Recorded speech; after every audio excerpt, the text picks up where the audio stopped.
folks, welcome back to Recently Seen Reading. I'm Heather. I thought it's long overdue for me to do an October wrap-up. Had a good reading month with 20 things finished, which is good for me. Not so much with the videos. I'm going to try and get myself back onto a routine. It's a quiet day here. It's the first day of snow, so winter has started. Snow is sticking to rooftops but not to streets, so that means maybe it'll be gone by supper time if I'm lucky.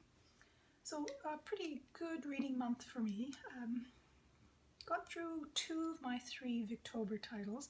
I started the Gaskell, Cranford, I had planned to read but didn't get through. It's still one of my favorite Victorian novels, but I got distracted. The other 2 that I tackled for Victober and finished, and both are quite interesting when you step back from them as pure entertainment. Mary Seacole's The Wonderful Adventures of Mary Seacole, I think, is quite interesting. It's the account of Seacole's time in Panama during the Gold Rush and in the Crimea during the Crimea War. So Seacole was a black woman from the Caribbean who moved around the world running various kinds of businesses that position her either as someone who runs a hotel and something like a boarding house, or someone providing nursing and mothering services to a largely male population. It's an interesting account. There's lots left out, lots around her motivation, how she funds her trips, how much money she makes, why some of her ventures collapse, how the social connections that help her move from one place to another place were constructed, how they helped, how they hindered. It's an interesting account. It's far more comic in its telling of what the Crimea War was like than you'd expect. An odd little account. I haven't done any background reading on Seacole beyond reading the autobiography, but I wouldn't be surprised to find out that she wrote it as part of a campaign to get herself a pension. Not an unreasonable thing to do for a woman in her late 50s. So worth a read if you're interested in 19th century women who operate outside our conventional or stereotypical view of what Victorian women were like and how they earned their livings. The other one I read, again, is not quite in line with the goals of the Victober setup. I read a Canadian novel by Catherine Partrail. So I read her Canadian Crusoes, which is a novel for children. It's one of those odd novels that's got a lot of standard Victorian landscape description, standard religious explanations for things, but it also fits kind of within this body of Canadian literature that's aligned with recruitment, so trying to explain Canada, especially Canada in the early 19th century, to an English audience as part of an attempt to recruit people for emigration. And it also works within the Crusoe tradition. It features the story of 4 children, 3 white children and 1 Mohawk girl, and tells about how the 3 white children get lost in the woods, spend about a year, not that far actually physically away from their parents, and their encounters with the natural landscape around them, the efforts to feed themselves, clothe and house themselves, and their interactions with the Mohawk girl who comes to live with them.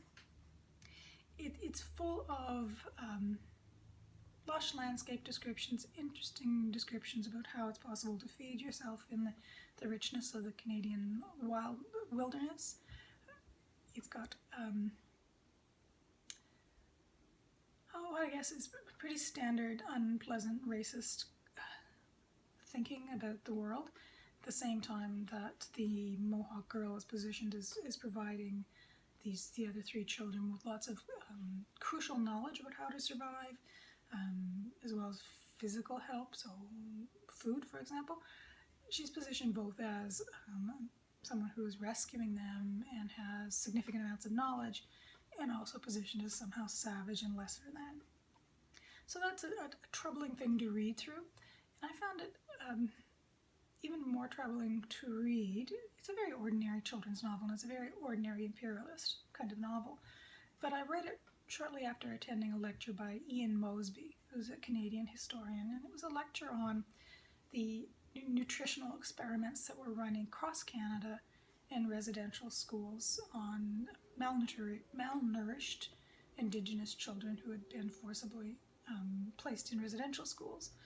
And to come from an event where I heard Mosby speak and then heard an elder talk about his experience of foodways and a richness of food before the residential school, country food, you'd call it, the kind of food that these 4 children in the Canadian Crusoe survive on.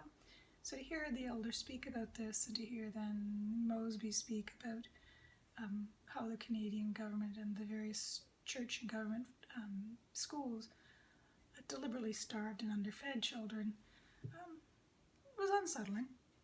So it's an interesting kind of novel to read if you are curious about how early Canadian white settlers represented their world to an English audience. And if you're interested also in looking at ways that food plays out in that story.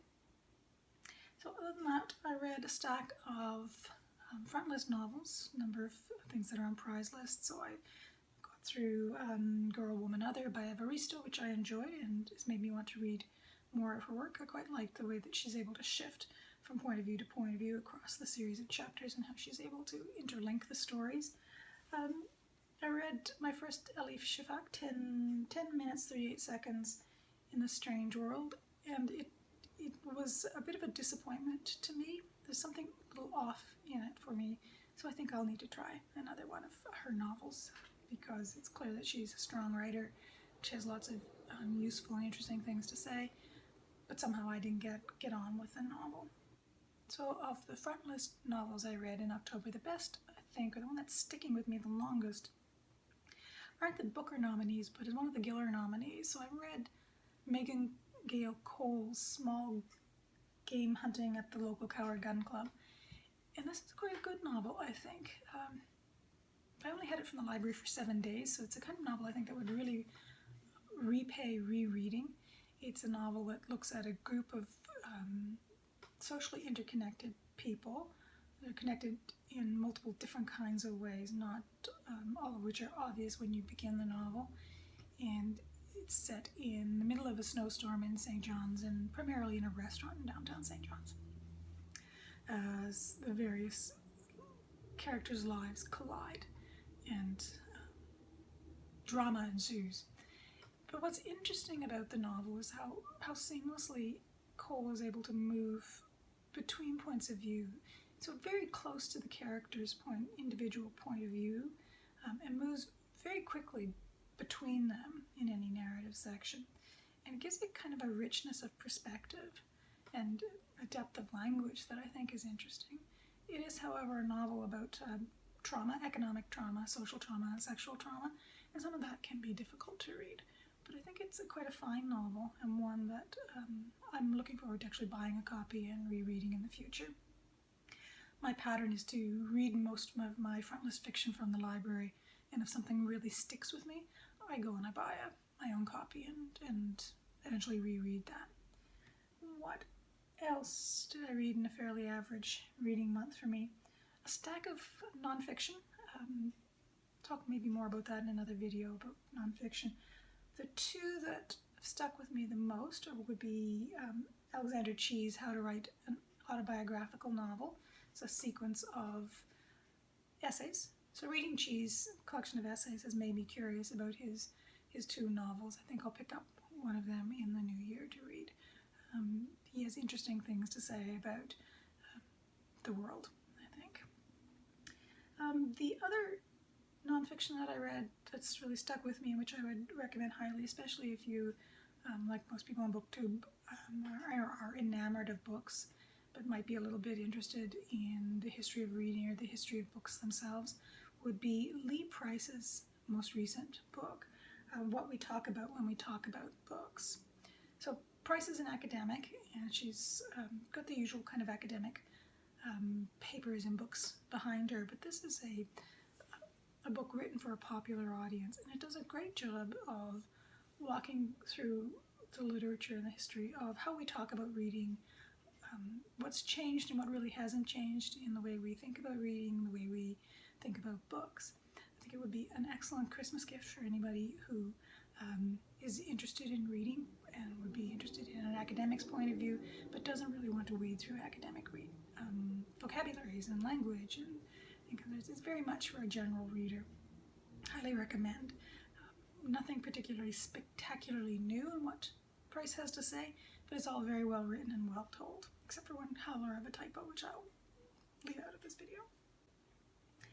I read a handful of poetry collections. I don't really know how to talk about poetry on BookTube, and it's been a long time since I've read poetry regularly, so I'm going to pass by those. And I read a handful of books that I would call entertainments, thrillers and mysteries, none of which turned out to be particularly good. So the standouts for me in my October reading would be Small Game Hunting at the Local Cowards Gun Club. Highly recommend. What we talk about when we talk about books by Lee Price, and How to Write Not a Bad Graphical Novel. The other things, some worthwhile, some just meh. But those are the ones I would recommend. The Cole, the Lee, and the Chi. I hope you've had a great week, and I will talk to you later. Bye-bye.